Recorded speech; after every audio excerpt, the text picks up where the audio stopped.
Have you heard of monetary policy before? It's a really important government tool. So let's get into it and find out what it's all about. So basically, what is monetary policy? Well, firstly, the government use ways to control interest rates to control what you spend. What's an interest rate, you may ask? Good question. An interest rate is represented by how much the bank is willing to pay you. So if I go to the bank and say, give me a loan, and they say the loan rate is 5%, the interest rate is 5%. They give me $100, okay? Then after 1 year, I've got to give them $105. That's a 5% interest rate. So the bank's making money from lending me money. It also works the other way. When I put my money in the bank, they might pay me to give them that money. So sometimes interest rates in banks vary from 0.5% to 3%, generally in the UK, meaning that I leave my money in there. That's the amount of money extra I'll get every year from the bank. Why does the bank give me that money? It's because they will loan it out to somebody else and make more money from it with a higher interest rate. That's their basic business model, okay? So the government are going to control interest rates to control your spending. And we need to find out how they do that. There are two kinds of monetary policy: contract when we get smaller and expansionary when we get bigger. Okay, so we're going to look at 4 tools now. The first tool is called open market operations. Now, to understand this a little better, we need to work out the connection between the central bank, the government, and the economy. Okay, so my students refer to the central bank as the big daddy bank. It's not part of the government, but kind of part of the government. So if the government say, hey, we need more money for this, the central bank might print the money and give it to the government to use whatever policy they want. But also the central bank can make rules that control all the other private banks, because the other banks are businesses that give out money. So they can use these rules to make banks change their interest rates. Now, the first tool, open market operations. In the most simple way, the central bank will create money and they will buy a bond from the government. What is a bond, you might ask? A bond basically is a piece of paper that says, I give you $100 now, but Mr. Government Man, in a year you give me $105. That's the basics of a bond, okay? It can get more complicated with payout times and whatnot, but in the most basic way, just think about it like this. So the central bank go, boop, let's create some money. They're the only bank that can do that. They can literally create money and put it in society, okay? And they say to the government, all right, we'll help you out, mate, if you need it. We're going to buy your bonds, Mr. Government Man. So like I said, the central bank will give this government money in the form of bonds, and the government have to pay that central bank back later at whatever rate is given. If people are more interested in government bonds, governments can lower that rate. If people are less interested in government bonds, they can make that rate higher to attract people to buy. And it's not just the central bank that buy these bonds, loads of people do. But specifically for open market operations in a country, it's the central bank that create money and buy the bonds from the government, okay? Now, the government has money and they can do what they want with it in the economy. And if the government put money into the economy, think about how aggregate demand can increase. Government are creating jobs. Remember, aggregate demand is C plus I plus G plus X minus M. So government spending increases and aggregate demand shifts forward. This would increase inflation and increase real output. So when the economy is not doing well, the government throw money in and create some jobs. Well, the central bank create money, throw it to the government via bonds. The government use it in the economy to create jobs. Bing bang bosh, increase in aggregate demand, and prices tend to go up and real GDP increases. The next thing that a central bank can do is change the discount rate. So this is when the smaller banks, the commercial banks, they can borrow money from the central bank. In the same way that the central bank can lend money to the government, the central bank can also create money and lend it to private banks. And if the central banks say, you know what, I'm going to give you a really good deal on this money. I'm going to lend it to you for 1%. And these banks are like, wow, that's amazing. I can lend this money out for 5% interest and make 4% difference. That can happen. Or conversely, if they want to shrink the economy, they might say, nope, we're going to charge you a really high percent to borrow money from us. So it's going to be less chance of you being able to lend out money. That's the difference between expansionary, where they want to give money to the economy and let it flow and let people spend, and contractionary policy, where they want to take it away and reduce the amount in the economy. So here's the example visually. The central bank, they give a loan to the commercial banks at a lower rate. The commercial banks get lots of these loans, so they've got lots of money they can give out, and they give that out to the customer, and it lowers the interest rate. So the customers are happier because they can now get a cheaper loan and spend more, and businesses as well. Investment will go up, consumer spending will go up, and that will lead to this curve shifting out again. The next method that the central bank have is called reserve requirement. So a bank make money from giving out loans, right? And usually they have to keep around 8 to 10% of their money. That's called reserves. So really, if more than 10% of people said, hey bank, I want my money back, the chances of them actually getting that money back are slim. That's why banks close. When that happens, it's called a bank run. And the commercial bank that cannot give all the money back immediately to everybody, they have to go to the central bank and say, hey, please give us the money immediately so we can give it back to our customers. And that's what the central bank does. They help out these commercial banks when they have problems or bank runs. But the central bank can say to these banks, all right, you've been giving out too much money. Instead of holding 8% of everything everyone's giving you, you better hold 10% now. So now the bank can't give out any loans until they've got 10% of the assets saved. Conversely, they can say, hey, you know what? Actually, we want you to give out more loans. So now you only need to hold 5% of all the deposits people have given you. So they can kind of control commercial banks' actions based on how much they're forced to hold. The final method that the central bank can use to change interest rates is interest on reserves. Basically, the commercial banks can give the central bank money to hold, and for holding that, they will pay interest to the commercial banks. Kind of like when you give your money to a commercial bank, they will pay you interest, like I said before, and the central bank can determine how much interest they're going to give the commercial banks. This makes sense because if I'm a commercial bank and I just want to make money, and I can go through all this effort hiring people, talking to people, giving out loans and only getting a 5% return, and then the central bank just goes, you know what, I'll give you a 5% return and it's minimal effort. Which one are you going to choose? Minimal effort, right? This is kind of how it works. If we reverse that, the central bank might say to the commercial bank, you know what, actually, we gave you 4% in the past, we're only giving you 2% now. So they're going to be like, oh my God, this is wild. We need to fix this situation. We need to make more money from our money. So then they take the money out of their holdings with the central bank and they think, we'll give it to customers and try and make more money than that 2% we would normally be getting. Hopefully they'll get around 5%. So these are the 4 basic tools that we need, okay? Open market operations, discount rate, reserve requirements, and interest on reserves. So what we're going to look at now is how they can contract the economy and how they can expand the economy. So contractionary monetary policy, when we want to shrink the economy, they might reduce the rate that they're putting the money into the economy, or they might completely reduce the amount, total amount in the economy. And this will lead to interest rates going up, meaning with less money going around, it's going to be more expensive if you want to take out a loan. But if you put the money in the bank with interest rates being higher, you'll be more willing to save. So it discourages spending, it discourages investment in the economy. So let's look at this on the graph. I'm not sure if you remember this graph. So on this graph, for A-level, you need it. You need to be able to write it out. But for GCSE, you don't need to be able to write it out. But it's very useful for being able to understand how all these policies work if you get a written question on it, okay? So here we have our average price level, total price level of goods in society. So this represents inflation.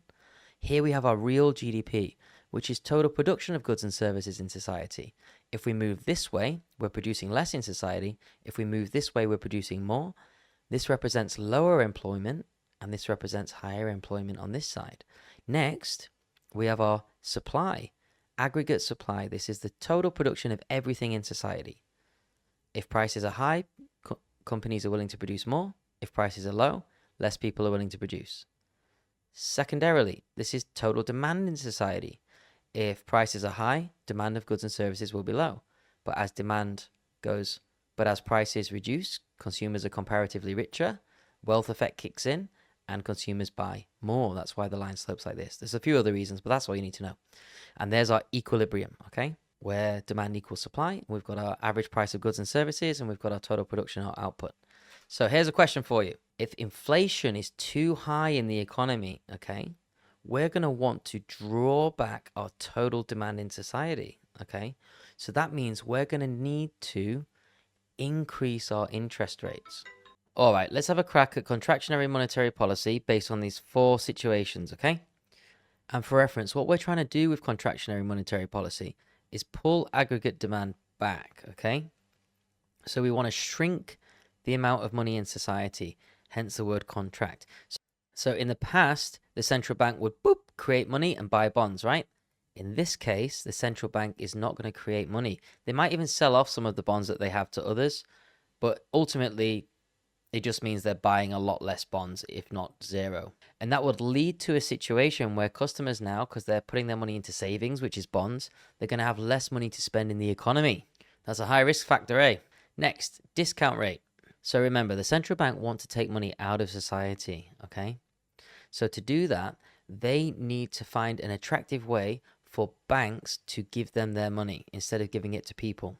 So they're going to increase the discount rate or increase the interest rate on their loans. So that now commercial banks are going to be like, well, we don't want to borrow money. It's too expensive to borrow money. Therefore, they're going to lend less money out and obviously increase their interest rates in the process, meaning it's more difficult for people to take out loans. This will push AED back as consumption and investment will reduce. Businesses are taking out less loans. Next, reserve requirement. The central bank might simply say, you know what? Instead of holding 8% of your assets, you now need to hold 10. So all that money you've received from everybody putting deposits in, you need to hold more, which is going to force them to not give out any more loans. Does that make sense? I hope it does. They need to make up that extra 2%. And finally, interest on reserves. The central bank want to take money away from the commercial banks, right? So how do they do that? They say, you know what? I'll give you a really high interest rate if you hold on to the money. And guess what? It works. So all of this money is taken out of circulation. As I said, it leads to less consumption and less investment in society, okay?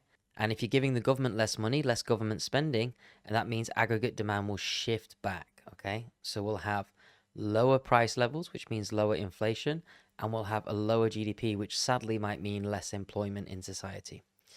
All right, moving forward. What about expansionary monetary policy? Just the opposite, really. And like I said, in this case, they want to help out the country. Maybe the country's going through a bit of a recession.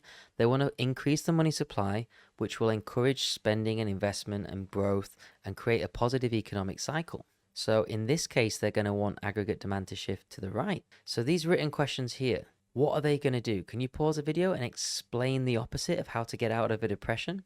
So let's go really slowly, okay. Open market operations. The central bank are going to buy bonds. They're going to create money and they're going to use that to buy bonds from the government, which gives the government money and allows them to spend it in the economy, increasing government spending, which is a part of total demand, and then aggregate demand will shift to the right. Next, discount rate.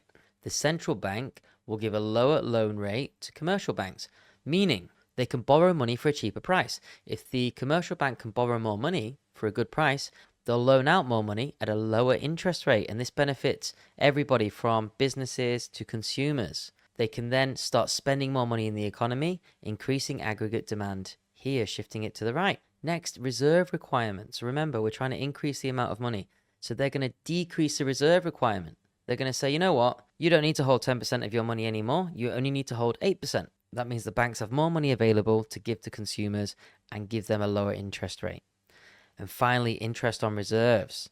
So if the central bank want the commercial banks to hold on to their money, they're like, you know what? Interest on reserves are going to be super high. But if they want them to release their money to the public, they need to give them an incentive. So they lower the interest on reserves. They make it not worthwhile for the banks to hold on to money.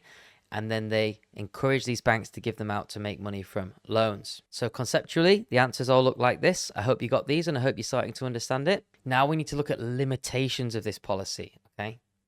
Because in many exam questions, these 8-mark questions, they always want to know what the limitations are. You get a good 2 marks for that. So we need to make sure we're on top of it. Can you pause the video and think of any problems with these kind of policies? I know it's hard to think of these at the top of your head, isn't it? So the first one is the liquidity trap. The government think, basically, I'm going to lower the interest rate, right? That means people are going to borrow more money and spend more money. But what if people are scared of doing that? What if they've seen their friends lose their jobs and they're not confident anymore about borrowing money? So it doesn't matter how low the interest rate is, they might not be able to lend out that money. In Japan, some interest rates went to 0% and it still didn't work. So it can be pretty risky, this kind of policy. What about the exchange rate? Let's say you do everything right. You pull back aggregate demand. Aggregate demand moves back, right? And then all of a sudden, because the price of all your goods in your country are cheaper, people from other countries are going to buy from you. And that means your demand might go forward again. And you might rely on those in the future. So that's a problem, isn't it? Exchange rates, if it's a free floating market, lead to people buying more of your products. Also time lags. Sometimes it takes absolutely ages for any of these policies to take effect, sometimes nearly 2 years. And by that time, the current leader's almost out of office. So yeah, the whole thing's really challenging and it takes a lot of time for us to realize the results of it, okay? Okay, so a good idea, I think, is for you to have a look at this table, pause the video, and think about what you would put in these two columns. Now, if you don't know about fiscal policy, you can look at my previous video, okay? And it would be a good idea if you try and fill these two in. Pause the video now. Did you get this? Let's have a look. We've got our two definitions here. So fiscal policy is about taxation and government spending to influence aggregate demand. Monetary policy is about interest rates, right? The central bank are all about monetary policy, but it's the government that have the authority for fiscal policy. Ironically, though, it is the government that kind of tell the central bank what to do for monetary policy, but, you know, that's neither here nor there. They don't want you to know that. So these are all the different tools for monetary policy. Do you remember the 4 tools? Open market operations, discount rate, reserve requirements. And there was one more here, wasn't there? Interest on reserves. Can't forget, can you? I mean, both of these generally control inflation by influencing aggregate demand, and they both control employment to some degree. It's about either putting money in or taking money out of the economy. They both have issues with time lags, but monetary policy tends to be more flexible, more quick, as it's done through a separate entity. All right, moving on. We're going to get into just the basic type of GCSE question you might have. Let's say inflation is too high in the economy. What are the basic tools we can use for fiscal and monetary policy? So for fiscal, we can increase tax. That will pull aggregate demand back, okay? Give people less disposable income and they're spending less in the economy, therefore consumption goes down. What about government spending? Because fiscal policy is tax and government spending. We can reduce government spending. So G also is removed. If we've got less spending in the economy, total demand for everything goes down. Monetary policy, do we increase or do we decrease interest rates? Well, we want people to spend less, right? Borrow less. So we need to increase interest rates, make it more comfortable to put money in the bank, okay? So they get a higher return later, and make it more difficult to get a loan. All right, so that underpins the simple idea of this kind of understanding, right, that we need to grasp. And question 2, what about the opposite? What if aggregate demand is too low, businesses are closing, unemployment is high? What can we do with these two policies? First, fiscal policy. Taxation and government spending. We can increase or decrease tax. We reduce tax, meaning the money you take home at the end, the money businesses have from their profit, both increase, which can lead to more investment, more spending, more job opportunities. And then we directly increase job opportunities by increasing government spending. What about monetary policy? Do we increase or decrease interest rates? We decrease interest rates. That gets banks lending to lots of people. People have more money, therefore they spend more money. And that gets businesses investing in the economy, creating jobs again. So our demand, total demand in society would shift forward, okay? So these are the basic tools they use, okay? And this is the conclusive aspect of these ideas that we've learned over the last few days. All right, final question, and this is a bit of a difficult one for you, all right?